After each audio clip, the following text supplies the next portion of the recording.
Hey guys, so for today I obviously have no makeup, and that is because we are going to be doing a talk through in-depth tutorial on how to avoid cake face. So if you watch my channel, then you know that I do a series of beginners 101 videos where I've done how to choose your foundation shade, how to apply foundation, contour, highlight beginners, like just a bunch of beginners videos. I will link them all down below. I mentioned that I wanted to do a tutorial on how to avoid kind of cake face because a lot of you guys were asking me, how do you wear so much makeup but it doesn't look like it? Like it doesn't look kind of cakey. I do just want to explain what I mean by cake face and just kind of what I mean by this video. I know that this video probably for some people is going to kind of be like, really girl, you're trying to do a video on how to avoid cake face but you're wearing a full face of makeup.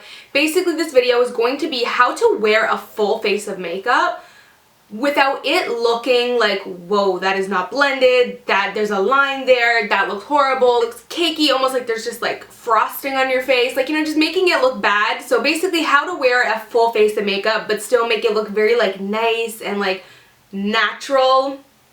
I mean, obviously it's not going to be natural because you're wearing a full face. I'm pretty sure you guys get what I mean. Everyone's going to have different definition of what cake face is. Okay, so first things first, I am only going to be doing my like face makeup in this tutorial. I'm not going to be doing lips, eyes, or brows. I do have a full tutorial on my brows, so you guys can watch that. I'll link that down below. But first things first, I always moisturize. Like literally, if you don't moisturize, you'll have dry flakes, your skin won't be like plump and hydrated, and it just won't be good. Okay, so first thing that I always use is my simple hydrating light moisturizer. This stuff is holy grail for me. Absorbs very easily. It is amazing. I actually did already apply it a while ago, but I do recommend when you are going to be applying your primer and your moisturizer, I do recommend that you apply them and let them set for at least like a few minutes just to really let it get in the skin, because I feel like if you put primer and then you go right ahead and put on foundation, it does tend to kind of cake up because you're not letting one product set before you're putting on the other. And then when it comes to primer, I never used to really believe in primer, but honestly lately I've really been realizing it really helps your foundation get easily blended. Personally, my favorite one that's just been my favorite ever since I got it is the Smashbox Photo Finish one. I'm actually going to apply this now. Really love it. A tip when it comes to primer is literally, guys, do not use too much of it. I cannot. It makes my bones cringe when I see people just like and like putting so much because they feel like it's like a moisturizer and you have to put it all over your face. No, you want to just apply, woo, I'm flipping y'all off. You want to just apply like a tiny little bit. It's clear so it's hard to see, but I literally just applied like a tiny little amount, like not even a lot, and I'm just going to rub it around my fingers and press it into my skin. Sometimes I do rub it, but you can also press, and that just covers my face very thinly, like a very thin, light layer. So while I'm just letting that primer set, I just want to explain to you guys, when it comes to foundation, choosing the proper foundation shade, I cannot tell you, is so important. Because if you have the wrong foundation shade, that right off the bat, I don't care if you have the best blended eyeshadow, the best contour, you will look cakey. Because you'll be able to notice, like, wow, her face is pink and her body is yellow. You know what I mean? You want to make sure you get the right undertone and then the right shade range. So like light, medium, dark. Like you want to make sure you know what you are and stick to that. I cannot tell you guys, like working in cosmetic retail, there's so many people who really want to be darker than they are or lighter than they are. So they'll be like, oh, I don't want to go too dark. Like, let me get a few shades lighter. Like, can you just get me a few shades lighter? Or can you give me a few shades darker? Guys, don't do it. Like, just be who you are. If you don't want to be darker, you can do like me and self-tan, but be who you are, you know what I mean? Like, don't try to choose a lighter foundation because you want to be lighter, and don't try to choose a darker one because you want to be darker. Just being honest, like, you will look ridiculous. Excuse me for my choice of words, but redonkulous. Now, I know some of you guys might be thinking, damn girl, you're talking a lot in this video and we haven't even got into it. Honestly, this is going to be like an in-depth tutorial, so if you don't really like talking too much, maybe like, I don't know, it's gonna be in depth, so it is what it is. So the foundation that I am using, just because honestly I kind of feel bad because I'm using it so much like the past 2-3 weeks, you guys are probably sick of it, but I've been obsessed with it, is the new Maybelline Fit Me foundation. I actually have mine in 2 different shades so that I can mix them and match it perfectly. But when it comes to foundation, one of my #1 tips is use an awesome tool and a good brush. I know a lot of people think that maybe makeup brushes aren't all what they hyped up to be. I'm telling you right now, you can't do the job without the tools, and honestly, it's the truth. Ever since I got my Sigma F80 flat top kabuki, it changed my makeup life, like, oh, so much better.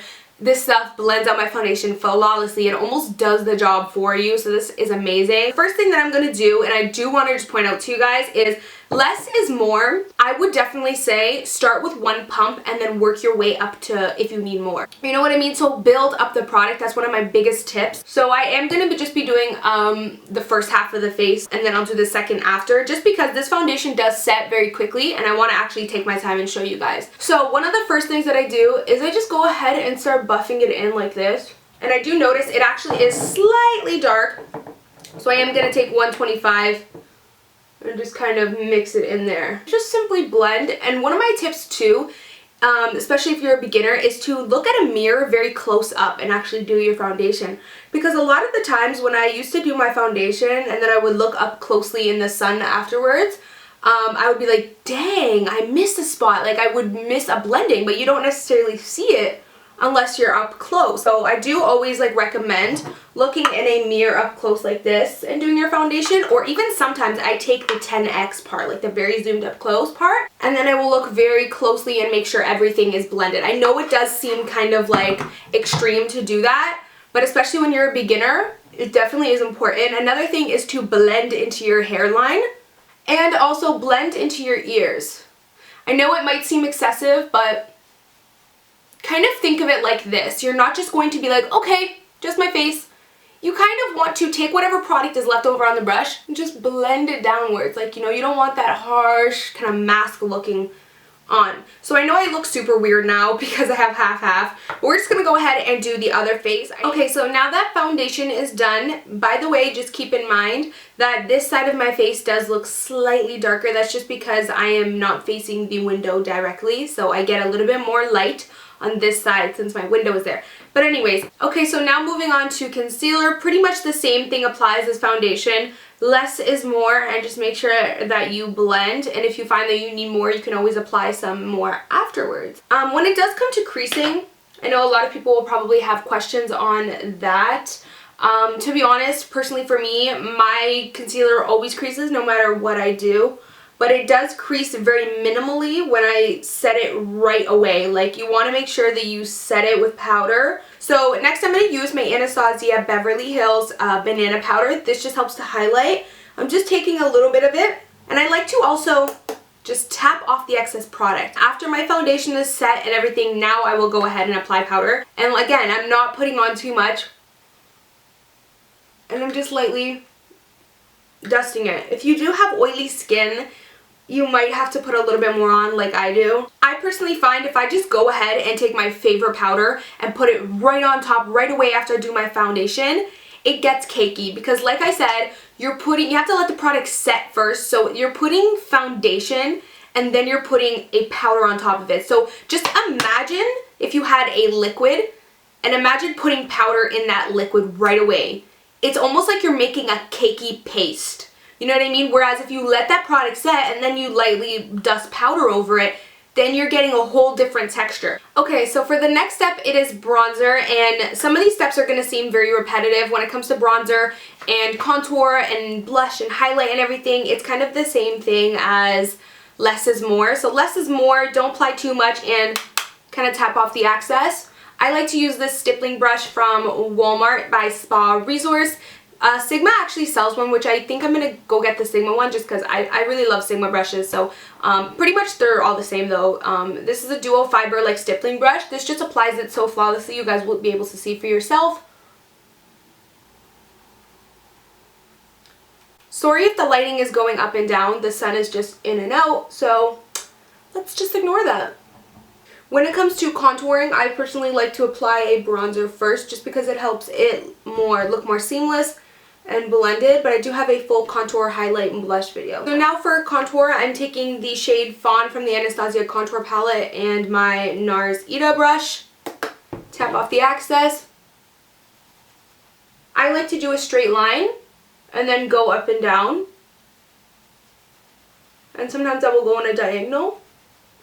Just so that it's not just like a straight thin line, that it's more like a thick, blended kind of line. So now for blush, I'm going to be taking the Dallas Bronzer / Blush by Benefit. And because I do have a round face, I am not going to just put it on the apples of my cheeks. I think a lot of people think that blush just goes like right there. No, you kind of want to just put it on top of your contour and bronzer. If you have a rounder face like me, you kind of just want to do this. Almost make it as if you're kind of contouring again. So start from the back and bring it to the front. Because if I just went ahead and did like this, it's going to make me, you know, it's going to really accentuate my like round cheeks, and I don't want that. Basically, wherever you apply the brush first is where the most product is going to be. So you don't want to just be like, okay, blush. You kind of want to like be like, okay, start from the back, blend it to the front. You know what I mean? Just keep that in mind when it comes to even eyeshadow, eyebrows, foundation, everything. And then for my highlight, I am going to be taking Becca's Opal and using my Sigma F35 brush.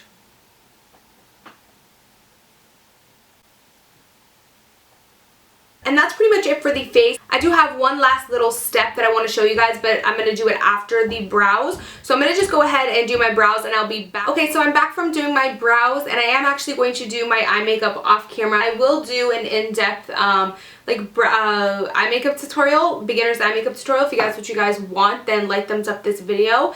But my last little tip when it comes to not looking kind of cake face and heavy after a full face of makeup is to use a setting spray. The reason why I really recommend using a spray is because I can't even tell you how much they really do help kind of uplift your makeup and really help to set it, and they really help to make it look a little bit more natural. So I love that.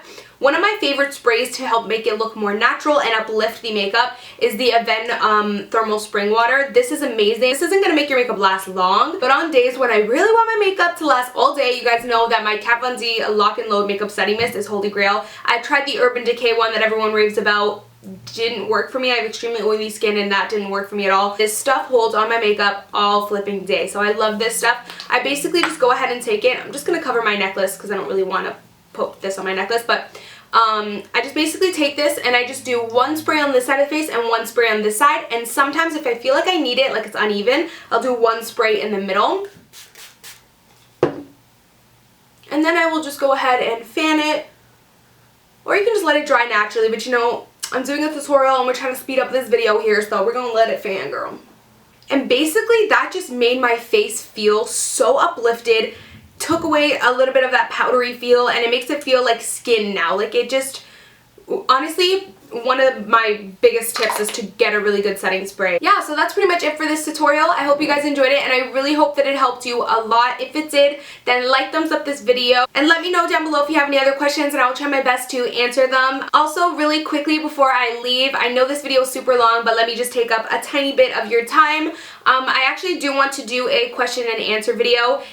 I believe this video is going up tonight on Monday, so if you guys give me enough questions by tomorrow, then I might just be filming the question and answer tomorrow, and I'll have it out this week for you guys. If not, then I'll do it next week, but I really want to do a question and answer video. I have done question and answer videos before, answering all the typical questions like how old I am, what my ethnicity is, and blah blah blah, which I will be covering that in the next question and answer, but I want you guys to ask me questions that are like really fun and different and just like very interactive, like what would you do if, have you ever had a situation that, or maybe ask me advice, or ask me what my favorite something is, like, you know what I mean, just more interactive, really get to know me, and maybe get to know me in different situations and different aspects of my life kind of questions. They can be totally random, beauty, or personal related. So please leave your questions down below and I will absolutely answer them, and I'll also take screenshots of your questions and include them in the video. So yeah, thank you guys so much for watching, and I'll of course see you guys in my next video. Bye guys. Mwah. Silvery gray smoky eye, which I've done on my channel You also have these very nice warmer shades that kind of give you, you know, that warmer look. You also have these darker mauve-y, maroon,